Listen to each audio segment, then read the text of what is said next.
Why is it so hard to say sorry? Apologies are always something we are taught from a very young age.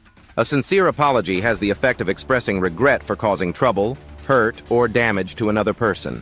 However, saying sorry is not always easy.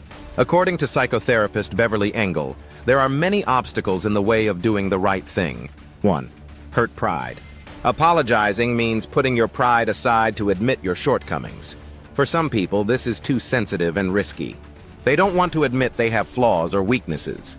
Therefore, people often tend to justify or blame this person, that thing, or even the weather instead of taking responsibility for their own actions. 2. Signs of weakness. For many people, apologizing shows weakness. These people tend to want to be recognized as always right and want to be seen as strong and powerful. They fear that these mistakes will make them weak or fail. However, apologizing and accepting responsibility for the harm done is an expression of courage and strength. When they accept their mistakes, they are exposing themselves to the scrutiny of others. This is something only strong people can do. 3. Fear of shame. Part of the reason is having experienced so much shame in childhood. In addition, living in a community that often criticizes or rejects each other will cause some people to put up a defense mechanism. They argue that the simplest way to deal with the problem is to avoid the dangers of being criticized, including admitting mistakes and apologizing. 4. Worry about consequences. Many people believe that if they risk apologizing, they may be rejected and not receive forgiveness from others.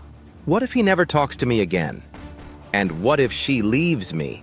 Are the two most common statements of this fear. Others are afraid of apologizing because they don't want to be exposed in front of others and then ruin their reputation. These people are constantly worried, what if he tells everyone what I did? Every time they consider saying sorry. Some people fear that they will lose the respect of others. What if she thinks I'm incompetent? In addition, there are also those who fear retaliation. What if I get scolded?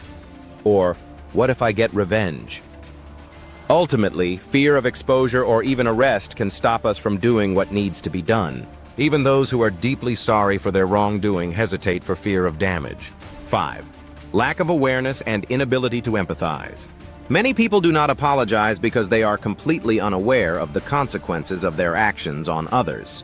They don't apologize simply because they don't realize where they went wrong. Maybe they are so focused on harm from others that they forget the opposite. Or they may be so focused on themselves. Everyone has their own suffering. And in a final attempt to end suffering, many people choose to close their minds or petrify their hearts.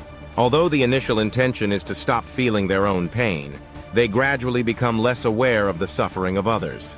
From there, they lose the ability to put themselves in the shoes of others to feel. When we admit we are wrong and overcome our fear and resistance to apologizing, we develop a deep respect for ourselves. An apology is also a way for people to show each other respect for the relationship and generously give both sides one more chance. Thank you so much for listening to today's episode. I hope it was helpful, easy to understand, and gave you something useful to think about. If you enjoyed this podcast, please like the video and share it with your friends. And don't forget to subscribe to the channel so you won't miss any new episodes. Your support really helps me keep making more helpful content. See you next time and take good care of yourself.